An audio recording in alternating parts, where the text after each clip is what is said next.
Hello बच्चों, आज हम इस वीडियो में पढ़ेंगे हेट्रोक्रोमेटिन और यूक्रोमेटिन। बच्चों, जब कोशिका विभाजित होती है जिस समय उस समय केंद्रक में उपस्थित जितना भी क्रोमेटिन मटेरियल है वो एक जालनुमा संरचना में कन्वर्ट हो जाता है। ठीक है, तो जो इंटरफेज न्यूक्लियस है, इंटरफेज यानी कि सेल डिवीज़न की एक अवस्था है इंटरफेज। तो इंटरफेज न्यूक्लियस जब होता है उसके न्यूक्लियोप्लाज्म में, केंद्रक द्रव्य में जालनुमा पूरा क्रोमेटिन मटेरियल पाया जाता है। ठीक है, तो ये सबसे पहले क्रोमेटिन मटेरियल जो देखा था डब्ल्यू फ्लेमिंग ने 1879 में।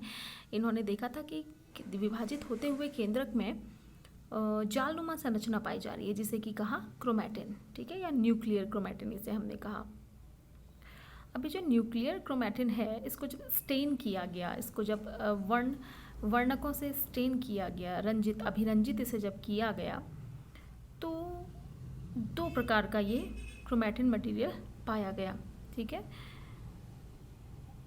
स्टेनिंग प्रॉपर्टीज के बेसिस पे दो प्रकार का क्रोमेटिन मटेरियल पाया गया। फर्स्ट है हेट्रोक्रोमेटिन, दूसरा है यूक्रोमेटिन। तो पहले हम देखते हैं यूक्रोमेटिन क्या है। ठीक है बच्चों, यूक्रोमेटिन का यू का मतलब आपको पता है, यू मतलब होता है ट्रू या सत्य। This is the true chromatin of interphase. Interphase means the phase of cell division. जब सेल डिवाइड होती है उसकी जो अवस्था होती है, इंटरफेज एक अवस्था होती है। इस अवस्था में जो क्रोमेटिन है उस क्रोमेटिन का ये ट्रू फॉर्म है। क्या?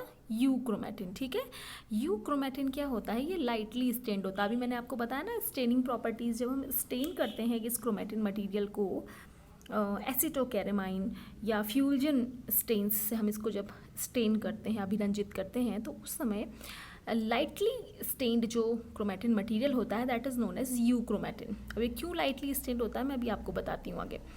ठीक है, तो this is the true chromatin of interphase nucleus, right. इसका एक और इम्पॉर्टेंट फंक्शन है कि ये ट्रांसक्रिप्शनली एक्टिव होता है। अब ये ट्रांसक्रिप्शनली एक्टिव का क्या मतलब है?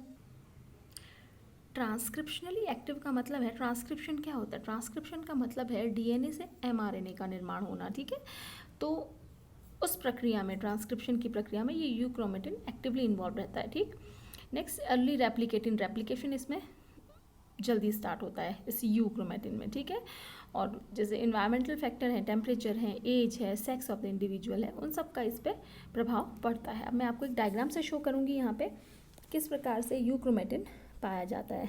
ये मैंने एक डायग्राम से शो करने की कोशिश की है। ये तो हिस्टोन प्रोटीन्स हैं, ये लाइटली पैक्ड, अभी मैंने आपसे बोला था लाइटली स्टेन्ड होता है। क्यों लाइटली स्टेन्ड होता है?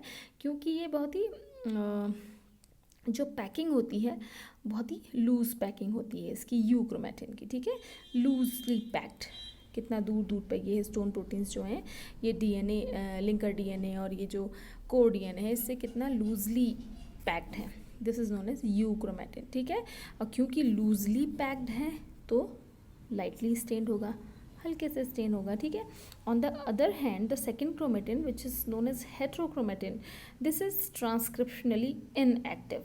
ये ट्रांसक्रिप्शन की प्रक्रिया में भाग नहीं लेता या वेरी लेस एक्टिविटीज। ओके, और दूसरा इसका इंपॉर्टेंट फीचर है कि ये ट्रू तो था हमारा you chromatin, this is the true chromatin.